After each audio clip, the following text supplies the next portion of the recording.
Bom dia a todos, a todas. Tá todo mundo aqui com a gente? Sim? Então tá bom. Vamos lá então começar aqui. Primeiro agradecer a presença de todos os congressistas por tirar um tempo, para aprender. A nossa vida é um aprendizado contínuo, então muito importante a gente parar um pouquinho para refletir e levar aí o conhecimento para a nossa organização. E agradecer em especial, aqui ao Sérgio e ao Robson por estar aqui conosco, para compartilhar um pouquinho com a gente do que eles vêm fazendo aí do ponto de vista de tecnologia, do ponto de vista de inovação, para que a gente realmente tenha isso como um mantra, A tecnologia está aí para ajudar a gente a melhorar as nossas relações, A tecnologia é o caminho. As pessoas ainda continuam sendo a chave do negócio. Para começar aqui, falar um pouquinho de mim, além de diretor de tecnologia da BRH, nas horas vagas, eu brinco, que eu sou diretor de RH na IC, uma empresa de BPO com mais de 45 mil colaboradores espalhados aí pelo Brasil. Um desafio grande que eu consigo conduzir aí com o meu time, parte está presente aí na plateia, então muito obrigado aí pela presença. Vamos lá então. Eu gostei muito aqui de uma fala inicial do Ornelas, que foi a nossa palestra magna, falando que não adianta, massagear um processo que já está obsoleto, Não adianta ficar fazendo massagem cardíaca num processo que já morreu. Então, a tecnologia e a inovação ela veio exatamente para melhorar a nossa relação com os processos da empresa, para melhorar a experiência dos colaboradores que a gente tem aí no dia a dia. E, nesse sentido, eu queria começar aqui com o Sérgio. Queria que você falasse um pouquinho aqui para a gente, Sérgio, qual que é o maior desafio de liderar pessoas nesse mundo cada vez mais digital?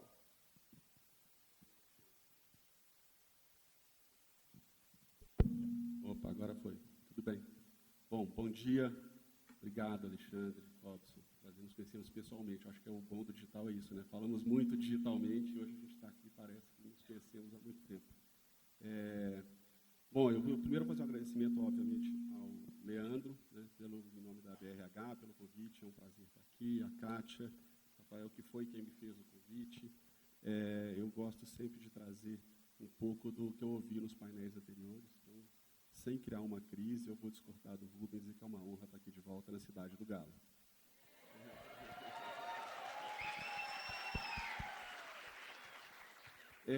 Enfim, mais importante que tudo que eu já fiz, eu acho que também, enfim, eu sou humano como todo mundo, enfim, tenho 3 filhos, o mais novo da idade do neto do Ornelas e vivo na geração alfa. Eu acho que o grande desafio são os humanos, de verdade, A tecnologia é sempre fácil. Quando a gente tem os humanos, eles complicam e dificultam as coisas. O Ornelas falou assim, olha, ele trouxe uma reflexão, que nós vemos o mundo com o mesmo olhar, um mundo que é novo. E a gente discutiu um pouquinho, eu falei, vou dar um passo à frente. Eu acho que o problema é que a gente vê o mundo não só com um novo olhar, mas a gente vê o mundo com o viés do passado. O ideal seria que a gente não tivesse viés para olhar para esse mundo. Tá bom, melhorou? Agora vocês me entendem? Tá bom. Eu acho que a grande diferença é assim, como que a gente olha para esse novo mundo, pelo menos com o viés novo, já seria melhor do que com o viés que a gente foi criado, e que a gente construiu, e que a gente tem, que a gente carrega. E um exemplo aqui para ilustrar rapidamente, eu faço parte do WhatsApp, eu acho que quem faz parte do grupo de pais dos filhos da escola aqui. Pois é, normalmente, mas começa aí uma história diferente, que é grupo de pais, mas na grande parte são as mães que estão lá, mas enfim, eu sou pai e estou lá. E a gente tenta educar os filhos, ou quer que eles estudem talvez da forma que a gente estudasse. E aí quando o Vitor, ou meu filho Bernardo, mais novo, estiver lá com 20 anos depois no futuro incerto, eu acho que esse gap do estudo e do trabalho tende a ser ainda muito maior.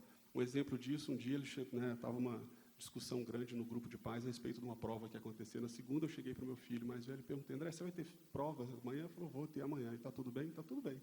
Por que você está perguntando isso? Eu falei, não, porque estava na discussão no grupo, assim, várias mães preocupadas, estudaram o final de semana inteiro, e olha o pensamento diferente, como é. Ele falou assim, ué, mas por quê? Elas não aprenderam isso na escola?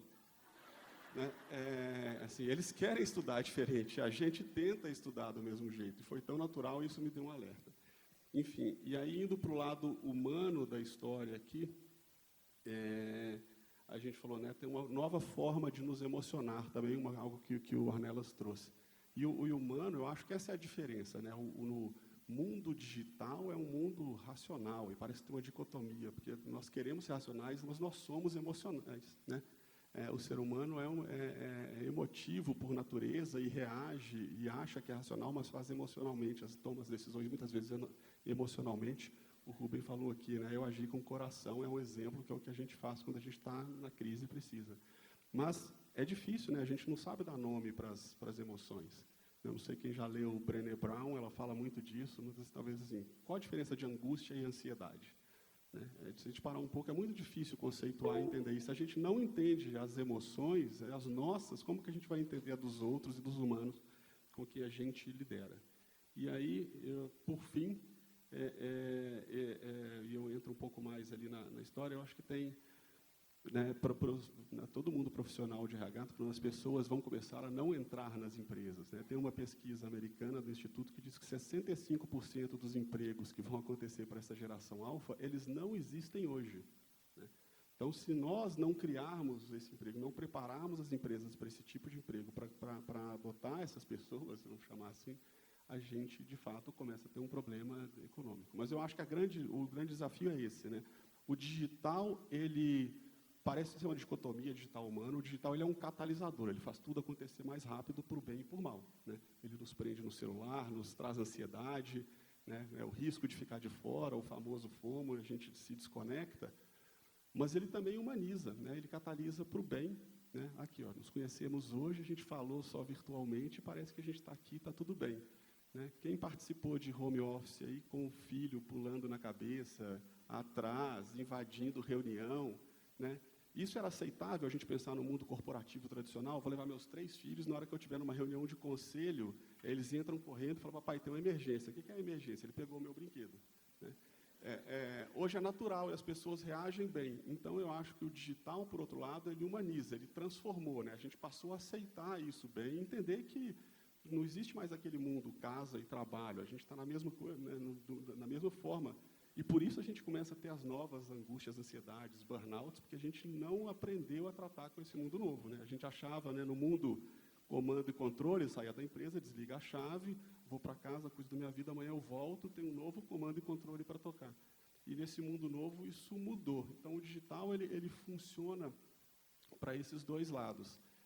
Eu tive a oportunidade, enfim, de trabalhar em 2 empresas grandes, importantes, enfim, que tenho orgulho imenso de ter passado pelas 2, mas diferentes, né? Uma nasceu no mundo digital e com muito dessa geração nova. Então, muitos dos exemplos, às vezes, que eu ia trazer, as pessoas nunca tinham ouvido falar sobre aquilo, né? Porque era de uma outra época. E eu tinha no meu time pessoas de 20 e poucos anos e pessoas de 60 e poucos anos. Né? E como que a gente, como líder, consegue entender qual a emoção, que tipo de problema aquela pessoa vive? Isso está ali, como que a gente ajuda? Eu acho que o papel do líder é esse, né? Não é mais esse, é o nosso desafio, que é esse, não é mais o comando e controle, mas é como a gente traz as pessoas, né, pelo um propósito, pela conexão. É o mundo da relação humana, de fato. O único jeito de se estabelecer isso é com confiança, com transparência, né, e com clareza. Eu acho que a melhor ferramenta, talvez, para estabelecer isso é uma nova, revolucionária, saiu recentemente, chama feedback, né? Que faz parte mesmo, e é engraçado isso. Quando eu estava no Google, as pessoas anseiam pelo feedback, elas te pedem toda hora, essa geração nova. Quando eu tratava, eventualmente na Globo, com um grupo mais de pessoas mais tempo de casa, que estavam acostumadas com uma história passada de comando e controle, você vai fazer uma sessão de feedback, é apreensível, a pessoa acha que vai ser demitida, né? Fala, não vai dar certo, eu acho que eu vou ser demitido agora. Mas é assim que a gente conhece mais as pessoas, que a gente entende, que a gente consegue construir a empatia, né? E as empresas precisam disso, né? As pessoas elas vão resolver. Eu tive um chefe que foi veterano de guerra, e ele falava, todo mundo que está ali foi contratado, né, nesse momento para fazer o que vai fazer, sabe que decisão tem que tomar e sabe fazer aquilo muito bem. O papel do líder é não enfiar a mão na massa lá, não tem que estar ali perto. Né? O papel do líder é olhar para onde ninguém está olhando e falar, olha, vai vir o inesperado aqui, né? O pessimista que está falando, isso vai dar errado, porque o time sabe fazer. E eu vou até um outro passo, eu acho que o papel do líder é aquele que você combina, olha, vamos atravessar a floresta. Você monta um time, anda, o time está atravessando e fazendo tudo para atravessar a floresta. Em determinado momento, aí tem a ver com a inovação e com a disrupção, você chega e fala assim, gente, desculpa, nós estamos na floresta errada. Né? O problema não é o que a gente está fazendo, a gente errou a floresta. Então, essa capacidade no mundo que a gente não conhece, do desconhecido, como a gente prepara para os próximos 20 anos, eu acho que esse é o desafio dos líderes e, enfim, um desafio gigantesco para todo mundo de RH, de conseguir preparar esses líderes. E como se esse já fosse fácil, ainda tem todo o dia a dia da tecnologia dentro da empresa, de dar recursos para esse líder para entender, conhecer as pessoas e para, né, ajudar que a coisa funcione bem. Mas eu acho que é muito mais aí na praia do Robson para falar um pouquinho disso, né? Com certeza. Eu acho que, trazendo aqui um pouquinho da sua fala, quando você fala do home office, né, eu imagino que a pandemia ensinou isso. Não foi a tecnologia por osmose que fez o negócio acontecer, né? Foram as pessoas, né? Quando a gente começou lá atrás a imaginar que a gente teria que colocar quase 100% da empresa em home do dia para a noite, né, se não fosse as pessoas, a atitude das pessoas em querer realmente utilizar a tecnologia e os processos, né, para fazer isso tudo acontecer, não teria saído, né? E quando a gente olha também, né, grandes instituições, não vou falar aqui que é o caso da TOTS, mas grandes instituições que trabalham com tecnologia, e a gente vê alguns problemas nessas instituições, né? São empresas altamente tecnológicas e com problemas de gestão, porque não foca na pessoa, não foca na gestão de pessoas. Então, nessa perspectiva, Robson, eu queria que você trouxesse para a gente também quais são os desafios, né, de liderar realmente as pessoas, nessa mesma tocada aí que o Sérgio falou para a gente, nesse mundo cada vez mais transformado. Perfeito, Alexandre. Antes de mais nada, eu queria agradecer a BRH, ao Leandro, a oportunidade de estar aqui com vocês nesse palco. Depois de tanto tempo, a gente conseguir olhar nos olhos das pessoas, o auditório cheio, acho que isso traz uma sensação de esperança, né, muito positiva para todos nós aí, em relação ao nosso futuro. É engraçado porque quando eu venho nessas palestras, nesses eventos, as pessoas trabalham muito o aspecto de tecnologia, mas eu costumo dizer que muito pouco eu falo de tecnologia, porque, afinal de contas, eu trabalho numa indústria que constrói tecnologia para o aspecto de gestão de pessoas. E como no próprio vídeo que a gente trouxe da TOTS, tecnologia é a estrada, né? Quem atravessa a estrada são as pessoas. Tecnologia não existe por si só, né? O fim é efetivamente a gente trabalhar os nossos negócios, desenvolver os nossos negócios, trabalhar aspectos de sustentabilidade e conseguir promover um mundo melhor a cada dia, né? Nessa linha de raciocínio, uma coisa que a gente tem trabalhado muito é a perspectiva de ressignificar, né, o contexto do RH. A gente trabalha muito o aspecto de RH e por muito tempo a gente falou de recursos humanos, né, e às vezes a semântica parece uma coisa pequena, mas eu acho que é algo bem importante. Então, o contexto que a gente costuma trabalhar é o de relações humanas. Um RH como alguém que prover melhores qualidades das relações. Afinal de contas, os nossos negócios são desenvolvidos em função de relacionamento das pessoas. E quando você tem um time que efetivamente consegue ter vínculo forte, você consegue trabalhar dentro do aspecto que o Ornelas trouxe, que é a questão entre o caos e o controle, para você realmente viabilizar movimento, né? Eu costumo dizer que os seres humanos eles são basicamente como polvos, né? Usando uma analogia aqui. E o contexto do polvo tem a ver que cada vez que os nossos tentáculos conseguem se encontrar com outras pessoas que têm tentáculos parecidos, essa relação se torna mais forte. A BRH, inclusive, foi bem feliz no nosso painel, os painéis ficaram devidamente equilibrados, né? Sempre um atleticano, um cruzeirense, então isso faz com que a gente tenha um contexto... Vou ficar aqui como americano, então, tá? Para equilibrar. Então, pronto, está tudo resolvido. Mas a ideia dos tentáculos, à medida que a gente vai conseguindo se aproximar das pessoas, a gente começa a entender quais são as nossas semelhanças, né? Então, eu descubro, por exemplo, que a pessoa é de Minas Gerais. Então, o fato, eu estou fora do Brasil, em uma viagem internacional, e eu descubro que a pessoa é de Minas Gerais. Isso gera um vínculo. Eu descubro que a pessoa gosta de futebol. Isso gera um outro vínculo.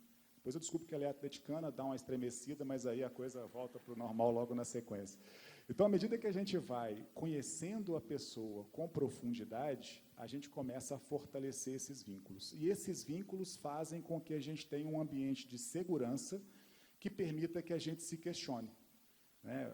A gente traz também, eu fiz questão de trazer esse vídeo no início, porque eu achei que tinha tudo a ver com o nosso evento, que é a questão do inconformado, né? O que é ser inconformado?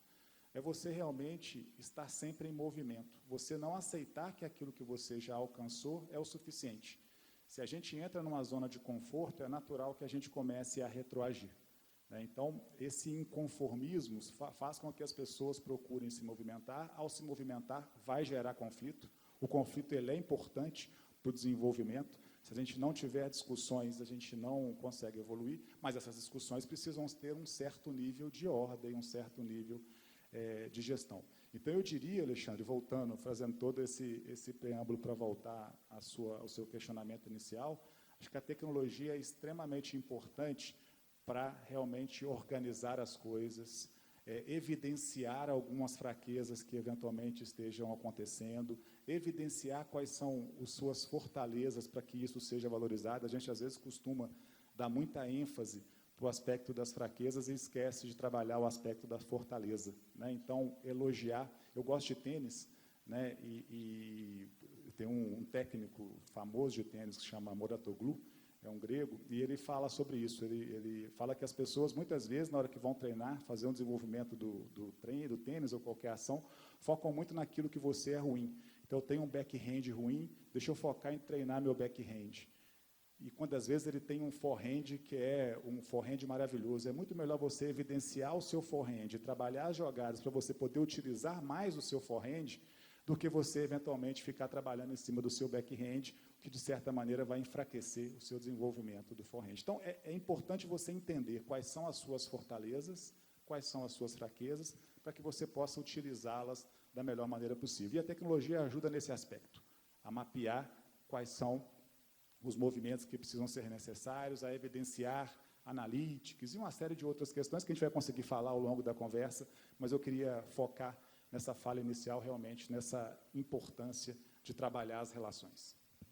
Legal, Robson. E eu acho que você falou uma coisa importante, né, que é em relação ao inconformismo, né? Eu sempre falo isso para o meu time, eu acho que a gente tem que ser um inconformado com os processos que a gente tem ali nas nossas áreas, olhar, né, ter um olhar também para outras áreas de negócio da empresa, então não ficar só atrelado ali naquela área que a gente está cuidando, né, quem é de RH, porque aqui não tem pessoas somente de RH, mas quem é de RH não olhar só para aquela caixinha ali que está cuidando, seja de atração e seleção, desenvolvimento organizacional, de departamento pessoal, é olhar o que as outras áreas estão fazendo, como as outras áreas estão utilizando a tecnologia e fazendo realmente a mudança e a coisa acontecer. Nessa perspectiva, Sérgio, eu queria te perguntar em relação à disrupção, né? A tecnologia já está aí, não é algo novo, né? A gente já está no futuro, a gente não vai viver o futuro da tecnologia. Então, como é que você encara hoje essas novas tecnologias, né? Se fala muito de metaverso. Então, como é que você está enxergando esse novo mundo aí de novas soluções aí para a tecnologia? Tá bom, Alexandre, obrigado. Mas posso puxar um gancho ali antes de voltar do analytics e da tecnologia como um todo. Eu acho que é fundamental, né? Todo mundo, ou boa parte das pessoas em casa, a tecnologia tem um papel muito maior, né? Muito mais difícil a gente, assim, tem que estar próximo, você conseguir identificar que alguém está, né, tá com alguma situação mais difícil, está com um princípio de depressão. Eu acho que tem um monte de coisa que a tecnologia pode nos ajudar, por tipo, tom de voz, etc., pode dar sinais, né, para a empresa, para que a gente consiga atuar com aquela pessoa e evitar que, enfim, ele envereje por um caminho. Enfim, para feedback, para N outras coisas, tem uma história da tecnologia de gerar dados, né? Assim, se um líder saiu e carregou a história de todo um time com ele, esse ativo é da empresa, na verdade, é das pessoas. É injusto sair que as pessoas têm que construir a sua carreira de novo porque mudou alguém. Então, a tecnologia tem um papel de ajudar a construir essa história, manter e trabalhar no desenvolvimento. Eu acho que da disrupção, e aí eu adoro esse tema, a gente pensa sempre, assim, como funciona um ciclo de disrupção, né? A tecnologia, em geral, a gente fala assim, a disrupção ela acontece lentamente e de repente, né? Assim, de repente sai alguma coisa que virou o mundo e a gente não entende o que é, mas aquilo o de repente demorou anos para ser construído. Né? Outro dia circulou, vocês devem ter visto uma imagem de uma capa da revista Época, vocês viram que falava do Second Life, alguém viu isso ou não? Acho que vale pesquisar, quem pesquisar Second Life, revista Época, que foi talvez a primeira visão assim do metaverso, como a gente imagina hoje, que é, né, totalmente todo mundo um avatar no digital. Isso foi lá em 2003, as pessoas compraram terreno, mesma coisa que a gente está vendo hoje, vai transformar como nos relacionamos, como a gente trabalha, vai transformar tudo isso. E não aconteceu, tinham outras tecnologias que não estavam prontas naquele momento para catalisar e fazer isso acontecer. Eu acho que, então, assim, a gente tem uma tecnologia em geral, essa tecnologia ela tem a capacidade de mudar um hábito, né? E aí ainda é uma coisa pequena, mas se a gente volta aqui para tangibilizar, vamos pensar no iPhone, né? Quando lançou o iPhone, ninguém queria iPhone, né? que, aliás, não tinha nenhum app no iPhone funcionando. Então, para que eu quero isso? Eu quero eu quero ligar. Então, mas, eventualmente, ele criou um novo hábito no uso daquele aparelho que deixou de ser só um telefone. Eventualmente, ele muda o comportamento, na verdade. Eventualmente, esse comportamento vira de massa e se torna um novo hábito. Aí a gente começa a ver a disrupção da tecnologia física. Ela criou um hábito novo que nós não estávamos preparados para trabalhar com aquele hábito em qualquer que seja a nossa área. E aí, desse hábito, gera um novo comportamento social que gera, talvez, uma oportunidade econômica relacionada àquilo. Eu acho que esse é o caminho que a gente segue. Agora, é muito difícil a gente olhar lá para frente e dizer qual é o novo que vem e que vai nos afetar. Às vezes, o novo vem do outro lado. Eu acho que, assim, então, o papel, e aqui de cada um, eu acho que é no dia a dia da gente olhar, enfim, no recurso humano, assim, muito provavelmente não está numa tecnologia que vai ajudar no recursos humanos. Vai ser uma coisa absolutamente diferente que vem e nos atropela, assim, de repente, e que a gente precisa reagir, estar preparado para aquilo. Então, eu acho que esse é o caminho e é o desafio. Assim, a gente ter sempre essa reflexão. Quando eu vi essa frase, obviamente não é minha, mas eu falei que é a da floresta, eu acho que esse é o nosso papel de todo dia. Assim. Será que a gente está... Qual que é a próxima floresta que a gente não está enxergando e que a gente deveria estar envolvido, entendendo um pouco mais? Agora, tudo isso, por trás disso tudo e da tecnologia, de novo, a gente volta nas pessoas. Tem um livro de uma enfermeira americana que chama Bronnie Ware, e aí eu esqueci o nome do livro em português, gente, mas se achar, procurar no Google, acha, que chama Regrets of the Dying. Ela trabalhava com pacientes terminais por muito tempo, e ela começou a notar quais eram os arrependimentos que aquelas pessoas tinham na vida e que elas fariam diferente se elas tivessem mais tempo. Então, todo mundo falou que queria ter trabalhado menos, gastado mais tempo com os meus amigos, mas tem um que é super importante, é o primeiro da lista, e eu acho que faz isso tudo, e é o que, no fundo, deve dirigir como a gente trabalha com tecnologia, como a gente trabalha com as pessoas, porque a tecnologia é a estrada, a gente não pode ser refém da estrada, a gente usa a estrada para nos levar. E o número 1 diz o seguinte: eu gostaria de ter tido a coragem de viver a vida que eu gostaria para mim, e não aquela que os outros esperam de mim. Eu acho que na perspectiva da liderança das empresas e dos recursos humanos, por muito tempo, no comando e controle, os líderes viviam a vida do que os outros esperavam de você. E aí não é um líder autêntico, não é um líder que constrói a relação, não é um líder que leva a empresa, que deixa um legado e que ajuda a construir. As pessoas vão seguir o líder pelo que ele é e que ele faz. Então, é o principal que a gente seja humano, que a gente entenda os nossos sentimentos, entenda os sentimentos dos outros, mas, principalmente, que a gente tenha coragem de ser autêntico. Gente, é muito difícil, eu não sei, eu tenho muita dificuldade, me esforço para fazer, mas eu acho que é assim que a gente constrói a transformação que vai nos permitir olhar para essas tecnologias novas e conseguir fazer o bom uso, e para a gente, para o bem de todo mundo. Legal, Sérgio. A tecnologia é o caminho, gente? Quem faz realmente somos nós quem implantamos isso aí nas empresas. E acho que o maior erro também, das lideranças é achar que uma solução que serve para uma empresa vai servir para dela, que um remédio que serve para mim, que serve para o outro, vai servir para mim. Então, acho que esse é o grande erro. Robson, você tem um desafio gigante lá, dirigindo a área de soluções para RH na TOTVS, e imagino que você conhece muitas empresas, até pela grandiosidade que é a TOTVS, que trabalha com empresas de vários portes, vários segmentos. Então, qual que é a dica que você dá aqui para diagnosticar mesmo as soluções tecnológicas se servem para aquele negócio?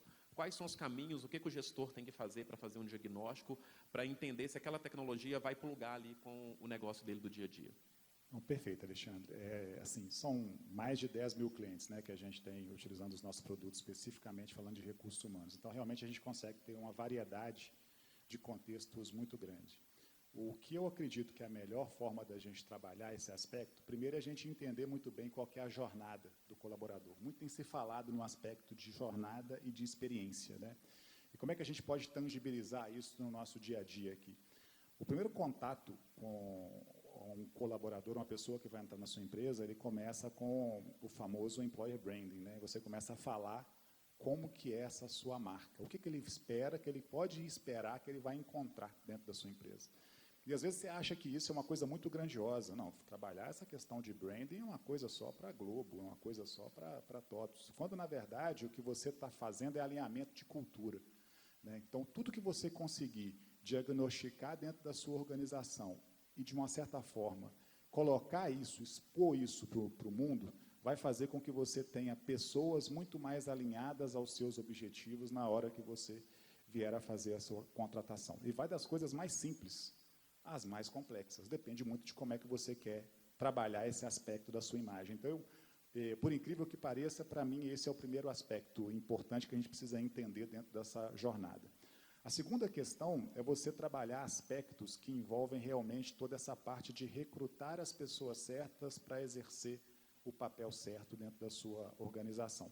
Então, dito que a gente já tem essa questão, digamos, do branding muito claro, eu começo a trabalhar todo o meu processo de seleção com base naquilo que eu quero ser e no plano estratégico que eu tenho para alcançar aquele futuro. E aí isso trabalha todo o aspecto de recrutamento. Obviamente, a tecnologia entra aí como um aspecto extremamente importante para fazer ponte, né? Então, se a gente está falando em experiência do colaborador, e é engraçado porque muitas vezes a gente fala em satisfação dos nossos clientes, né? O NPS dos nossos clientes. E como é que você vai ter um NPS de cliente positivo se você tem uma série de colaboradores que não têm orgulho da sua empresa? Eu, na hora que eu vejo esse vídeo, é engraçado, eu já vi ele umas 300 vezes, e toda vez, na hora que vem o tum-tum no final, eu me emociono e me dá um orgulho enorme de estar dentro da empresa. Esse orgulho, essa emoção, ela é importante no nosso dia a dia, principalmente quando você está falando no aspecto tão desafiador como a gente tem cotidianamente. Então, trabalhar esse aspecto da jornada é você ter colaboradores mais felizes, e colaboradores mais felizes não quer dizer que são colaboradores que vão estar isentos de pressão, né? A felicidade e a pressão andam juntas, né? O desafio que, às vezes, a gente estava falando aqui agora da crise, né? É óbvio, e a crise tem esse primeiro momento de você ficar assustado, mas depois vem o momento de você abraçar a crise e evoluir, né? Tanto o Luiz, quanto o Rubens, quanto a Giovana trouxeram muitos exemplos nesse sentido. Então, é importante que a gente consiga, efetivamente, trabalhar esse aspecto da jornada, olhando para qual é a expectativa, então, de um candidato na hora que ele vai fazer um recrutamento na minha empresa. Primeiro, ele não quer ter trabalho. Então, se eu entro numa plataforma onde eu tenho que fazer um monte de cadastros, e isso faz com que eu perca um tempo enorme naquele processo, você já começa a passar uma imagem negativa da sua empresa, porque aparentemente é uma empresa burocrática. Então, vamos olhar para esse aspecto. Um outro aspecto que é importante é, se você trabalha esse momento de recrutamento com um momento pensando só no seu umbigo, né, como a gente costuma dizer aqui, você pensa só na sua empresa, o que acontece? Você deixa de ter uma oportunidade importante de transmitir para aquela pessoa que está no seu processo seletivo informações de crescimento. Então, quando a gente deixa de dar um feedback para uma pessoa que participou de um processo seletivo, isso, de certa forma, demonstra uma falta de respeito, demonstra uma falta de cuidado. E se você tem uma falta de cuidado com alguém que está entrando na sua empresa, por que você não teria uma falta de cuidado com alguém que já está lá dentro, né? Então, essa imagem volta para o branding.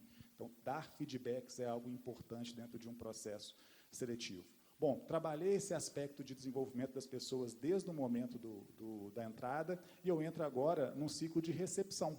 Afinal de contas, a pessoa foi selecionada, muitas vezes pelo aspecto digital.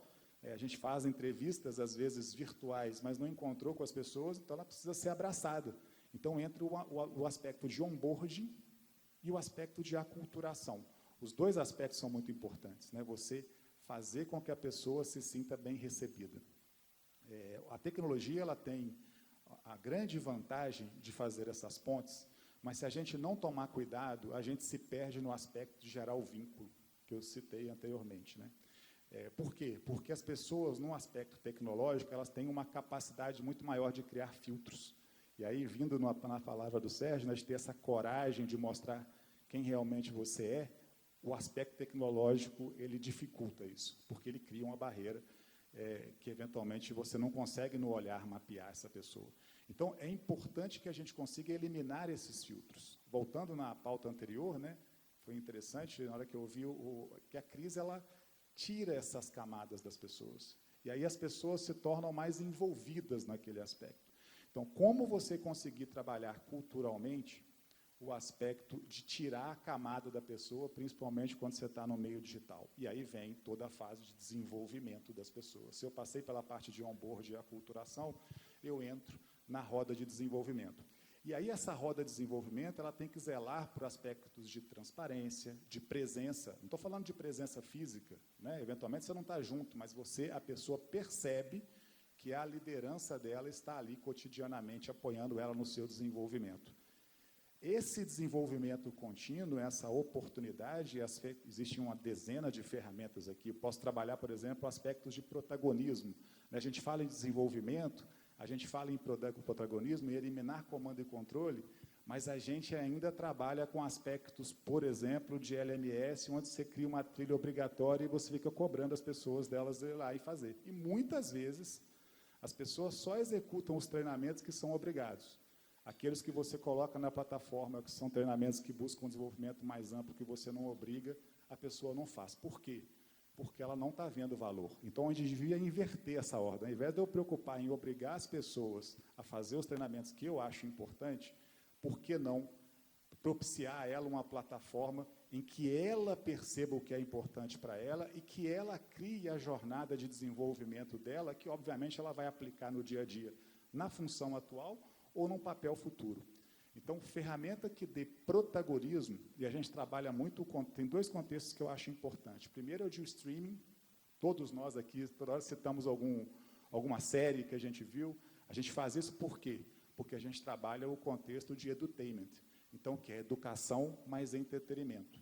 Então, a potência que existe em você disponibilizar para os colaboradores uma plataforma que foi desenvolvida com conteúdos que ele vai ter a oportunidade de escolher por se desenvolver, isso tem uma potência absurda. Trago um exemplo muito claro.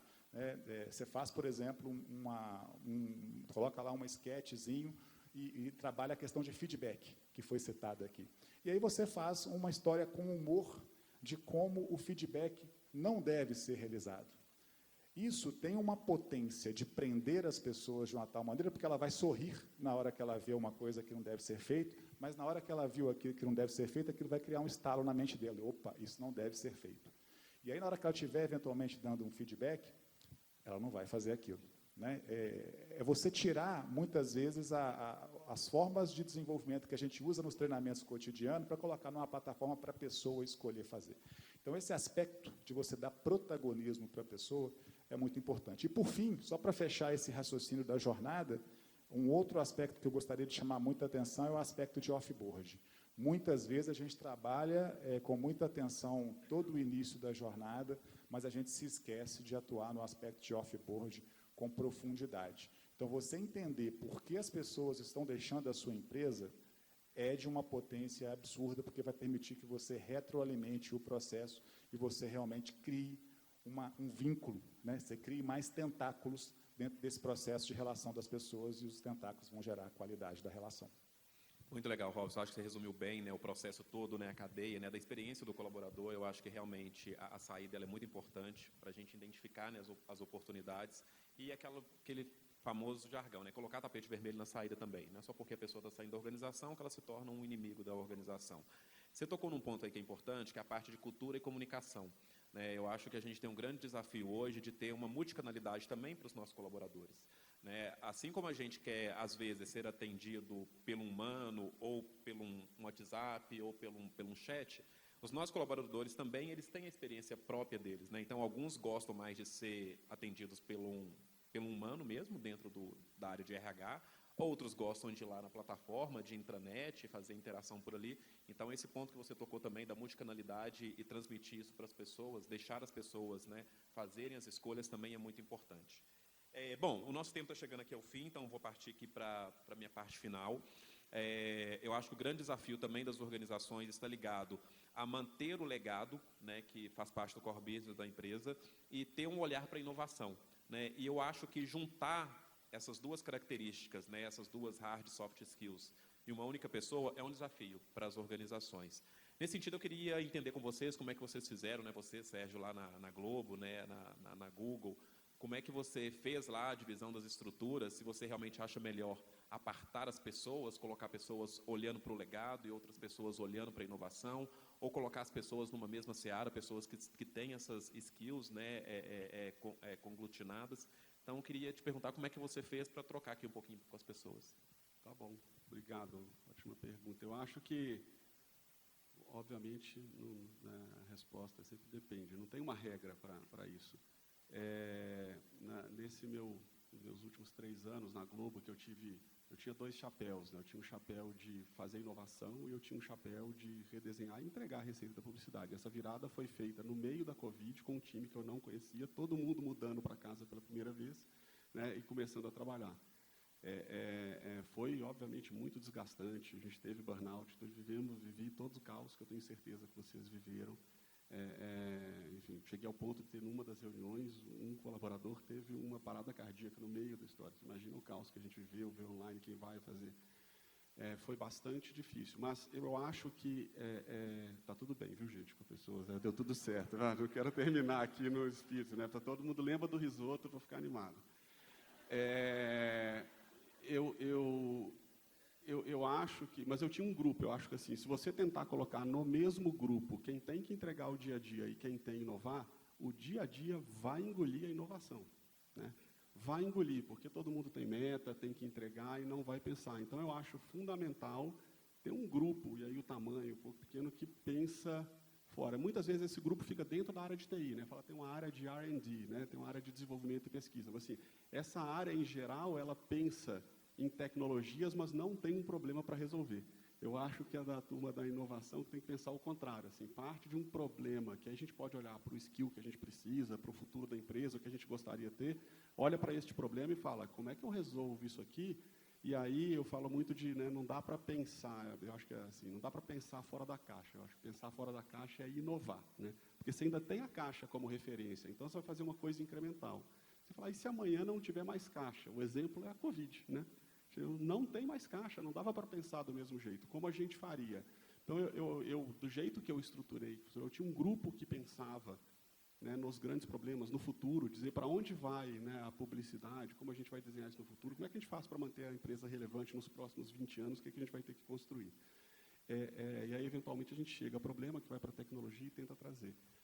E tinha um grupo que tocava ali o dia a dia dos projetos, mas tem que ter não dá para fazer separado, né? Porque se você cria uma célula de inovação, o resto da empresa vai pensar todo igual. Então, o desafio é como você integra, como você mistura. Em cada projeto sempre tinha alguém ali participando para tentar trazer uma coisa nova.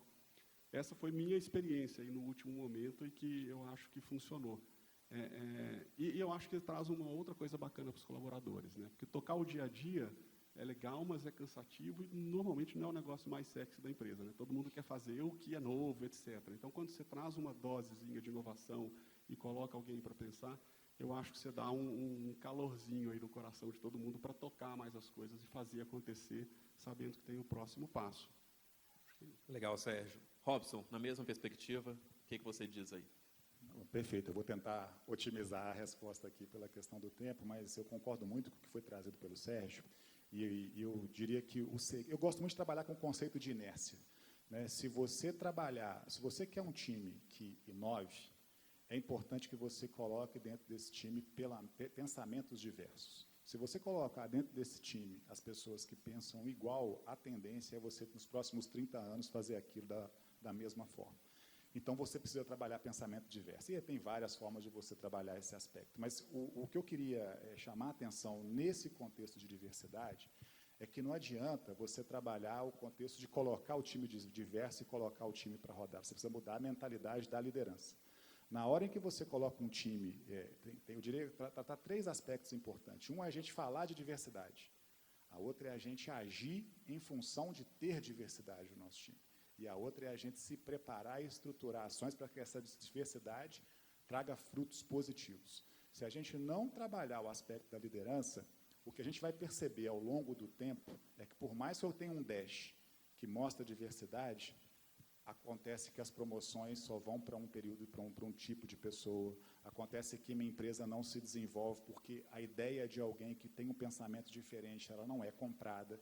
Então, é muito importante a gente trabalhar esse aspecto de liderança. Então, o contexto de inovação, eu trabalharia o tema de diversidade como um tempero extremamente importante para ele acontecer. Vou ter mais um minuto aqui, que é fundamental Claro. esse tema, eu não falei.